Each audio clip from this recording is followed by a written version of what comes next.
எல்லோருக்கும் வணக்கம். இன்னைக்கு இதயம் தெரிஞ்சுக்கலாம் பகுதியில் மிகவும் பயனுள்ள தகவல் தான் பார்க்க போகிறோம்.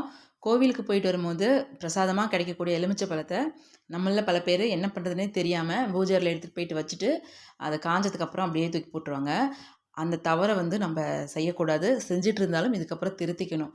பிரசாதமாக கிடைக்கக்கூடிய அந்த எலுமிச்சை பழம் பார்த்திங்கன்னா தேவக்கனி தெய்வக்கனின்னு சொல்லுவாங்க. அந்த லெமன் ஜூஸோட நம்ம சர்க்கரை இல்லாட்டினா தேன் கலந்து நம்ம குடிச்சிடணும். அதுதான் ரொம்ப நல்லது.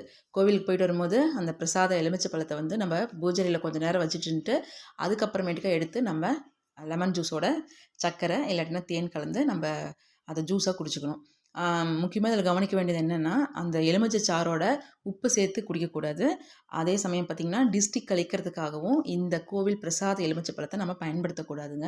அப்படியே காய வச்சு தூக்கி போடாமல் நம்ம கண்டிப்பாக ஜூஸ் போட்டு நம்ம இனிப்பு சேர்த்து குடிக்கிறது ரொம்பவே நல்லது.